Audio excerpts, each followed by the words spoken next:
विभिन्न प्रकार के साधन हुआ करते हैं, जिसमें कि प्रत्यक्ष रूप से जहाँ पर समोसरण की रचना देखने को मिलती है, विदेह क्षेत्र जहाँ पर अभी भी विद्यमान 20 तीर्थंकर हैं, जिनकी वंदना साक्षात करके अपने परिणामों को निर्मलतम बनाने का अवसर प्राप्त होता है। वहाँ की जनता बहुत पुण्यशाली होगी। साध से पुण्य के बिना साक्षात प्रभु का दर्शन संभव नहीं है। किंतु साक्षात प्रभु का दर्शन न भी हो, उनका स्मरण जहाँ कहीं भी हम करते हैं तो साक्षात जिस प्रकार दर्शन करने से परिणामों में निर्मलता आती है, उसी प्रकार के निर्मल परिणाम बनाने का पुरुषार्थ हम कर सकते हैं।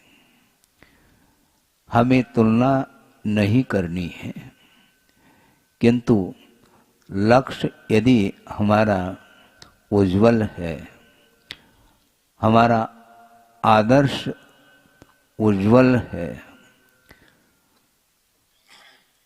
तो निश्चित रूप से परिणाम कहीं भी रह करके हम उज्जवल परिणाम कर सकते हैं। और जैसा कि आपके सामने कहा गया, दमोह की समाज गुरुदेव के चरणों में निवेदन हेतु कई बार पहुंची है और उन्होंने मंगलमय आशीर्वाद भी दमोह के लिए दिया।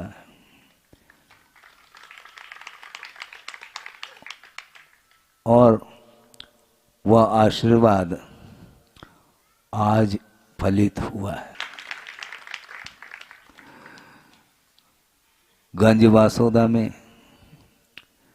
पिछले साल शीतकाल व्यतीत किया था गुरुदेव के आशीर्वाद से, और वहाँ से विहार करते करते डोंगरगढ़ पहुँचने का बहुत पुरुषार्थ किया था, किंतु 4 दिन बाद पहुँच पाया, उनके दर्शन नहीं हो पाए। कर क्या सकते हैं। और आज जब कभी भी उनका स्मरण हो आता है तो स्वाभाविक रूप से कंठ अवरुद्ध होता है, लेकिन वो कहीं भी रहें, उनकी उपासना हम पास रह करके करें अथवा दूर रह करके करें, उपासना तो उपासना है। और हम और आपके हृदय में जब वो विराजमान हैं तो निश्चित रूप से जो हमारा लक्ष्य है वह बिल्कुल पूर्ण होगा। मोक्ष प्राप्त करने का एक लक्ष्य हुआ करता है, और उस लक्ष्य की पूर्ति के लिए अनेक प्रकार के साधन सामग्रियों को हम एकत्रित करते हैं, उसका आलम्बन लेते हैं। और मोक्ष मार्ग को तय करने के लिए जिस प्रकार आप लोग दमोह से आए हैं, कोई दिल्ली से आए हैं, कोई अन्यत्र से आए हैं, मार्ग देखने में आता है कि नहीं। सड़क है और आप बाय कार जा रहे हैं, बाय ट्रेन जा रहे हैं, बाय बस जा रहे हैं, कोई बाइसिकल से जा रहा है, 2 व्हीलर से जा रहा है। ये सारे मार्ग दृष्टिगत हो रहे हैं, किंतु 2 मार्ग ऐसे हैं वो दृष्टिगत नहीं होते। एरोप्लेन का रास्ता है कि नहीं, मार्ग है कि नहीं। फ्लाइट से आप चली जाते हैं दिल्ली, आगरा आदि आदि, तो वह रास्ता देखने में आती है क्या? किसी को भी नहीं आएगी। उस फ्लाइट को जो चला रहा है उसको क्या बोलते हैं आप लोग? हाँ, पायलट। तो वो उनको भी वह रास्ता दिखाई नहीं देता और यंत्र के माध्यम से ही उस मार्ग का बोध हो जाता है। इसी प्रकार जलयान से भी यात्रा हो सकती होती है। वहां पर चारों ओर समुद्र में, सागर में पानी पानी दिखाई देता है। उसमें पहाड़ के समान बड़े बड़े लहरें उठती रहती है, विलीन होती रहती है।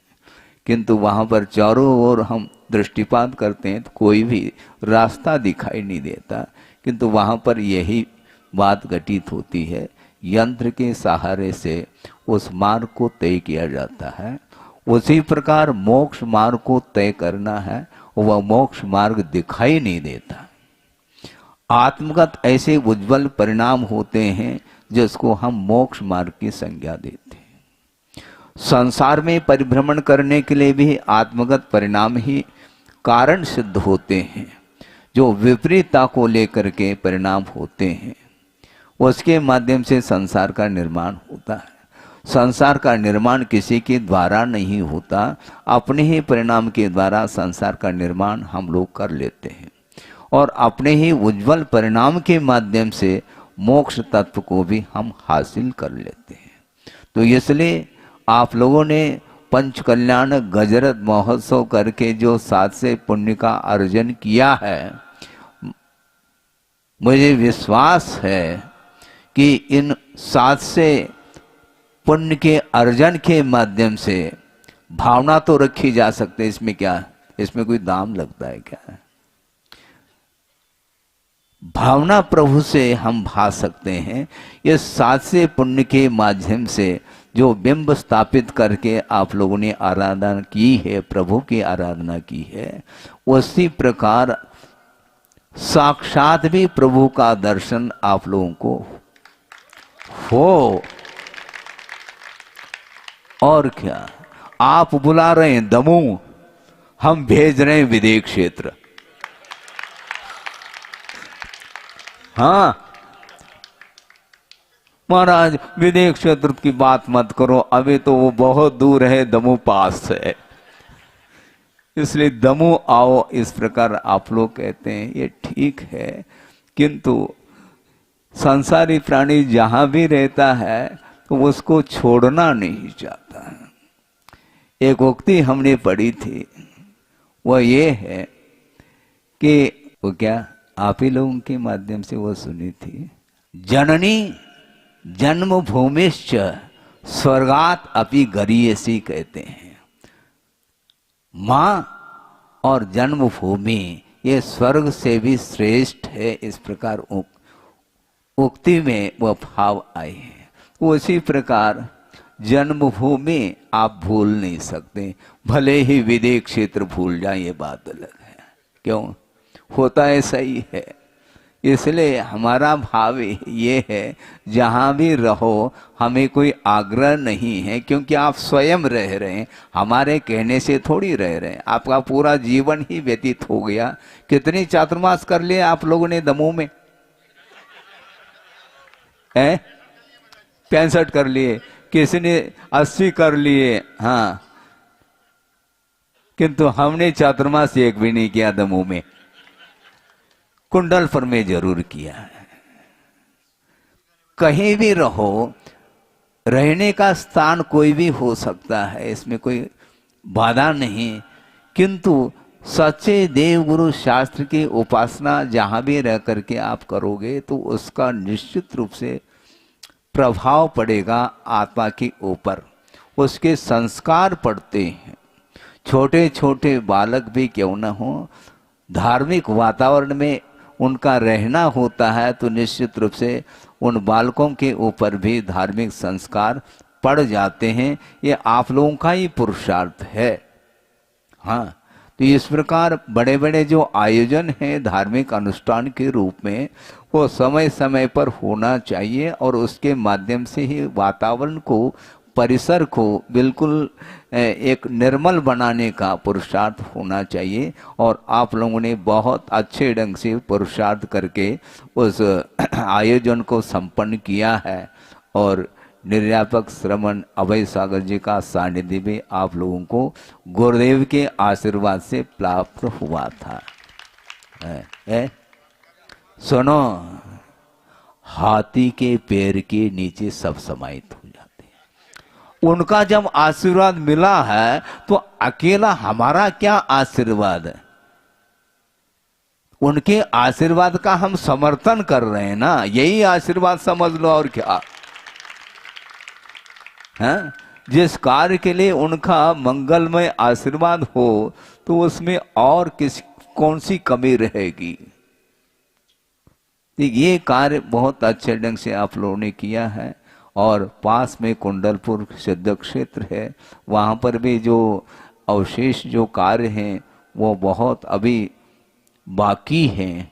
अभी तो मंदिर तो बन चुका है, किंतु जिस प्रकार आप लोग अपनी दुकान को डेकोरेट करते हैं, हाँ, उसी प्रकार उस जिनालय को अच्छे से अच्छे उस परिसर को इतना डेवलप कर लेना चाहिए कि दूर दूर के लोग आकर के देखेंगे तो प्रवेश करने के पहले ही उनको आनंद का अनुभव होने लग जाएगा।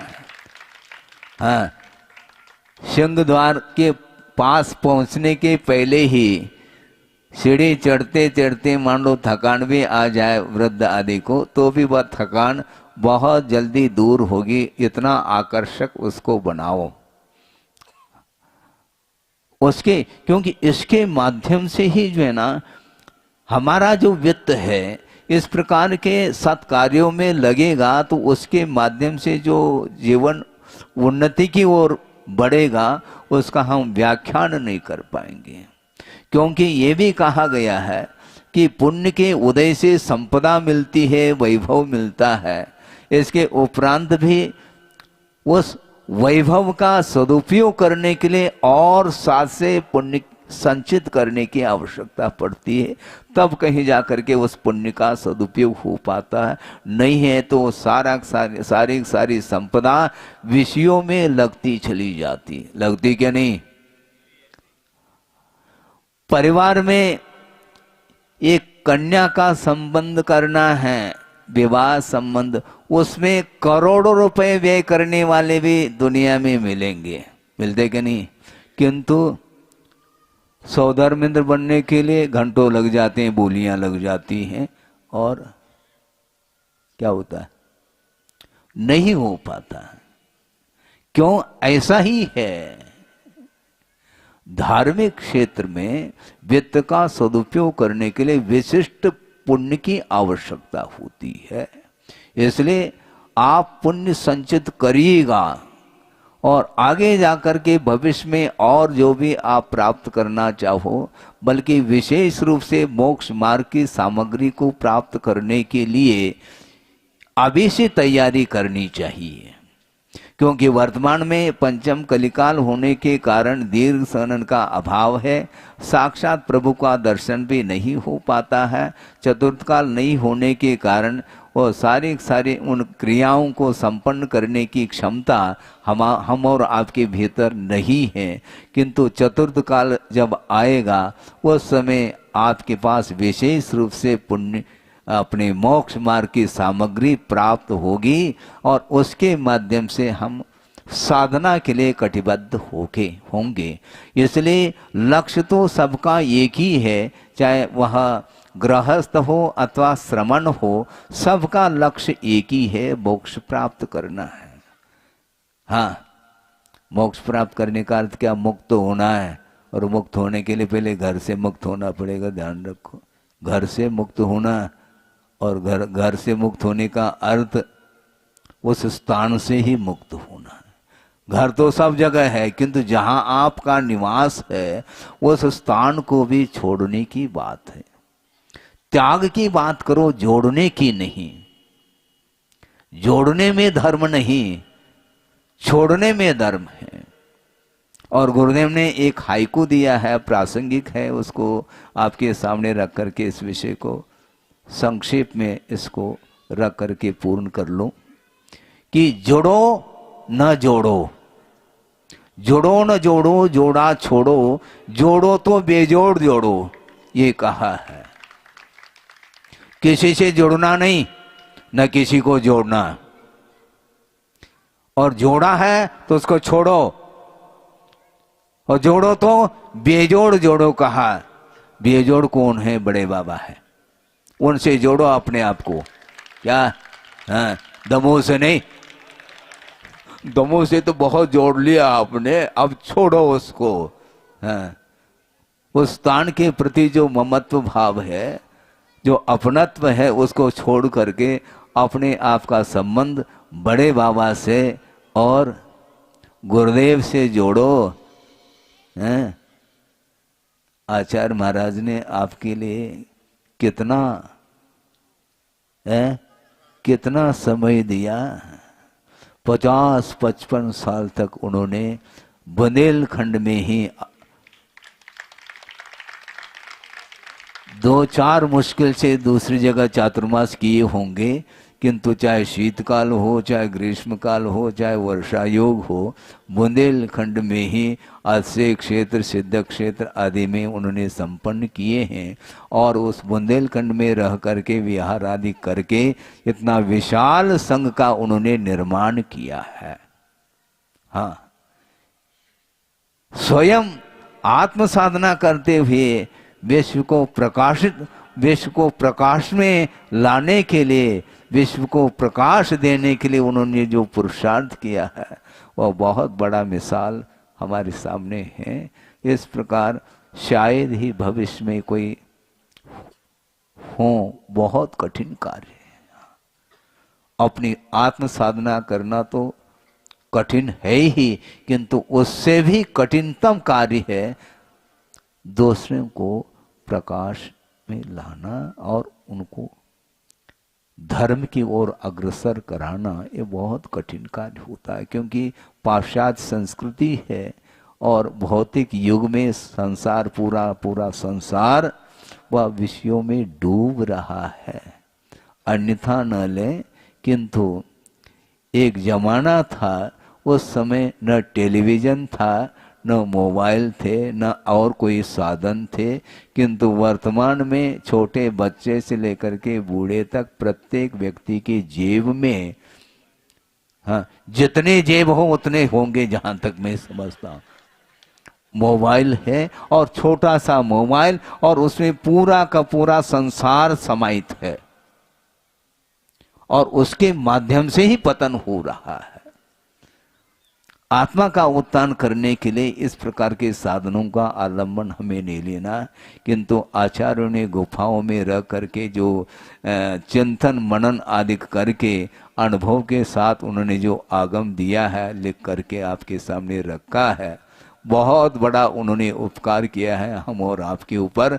उसको पढ़ने का, उसका अवलोकन करने के लिए आपको पुरुषार्थ करना चाहिए। प्रतिदिन ये एक प्रकार से आवश्यक जैसा हो गया प्रत्येक संसारी प्राणी का। जहां कहीं भी हम आते जाते हैं, देखने को मिलता है दृश्य क्या, अपने अपने आंगन में कुर्सी है, चेयर जिसको बोलते हैं, और उस पर बैठे हैं, और क्या, न्यूज़पेपर नहीं हो सकता, उसी में सब कुछ मिलता होगा, और क्या, हाँ, मोबाइल में मिलता है। हाँ, तो वो पढ़ते रहते हैं। एक हाथ में चाय का कप है और एक हाथ में मोबाइल के माध्यम से उसको पढ़ रहे हैं। वो क्या स्वाध्याय है? क्या वो है? स्वाध्याय का अर्थ क्या होता है? अपना प्रकरण, अध्याय का अर्थ प्रकरण हुआ करता है। अपना जो प्रकरण है उसका नाम स्वाध्याय है? अपने प्रकरण को भूल गए हैं। दुनिया में कहां पर क्या क्या चल रहा है, उस प्रकरण में पूरा संसार उलझा हुआ है।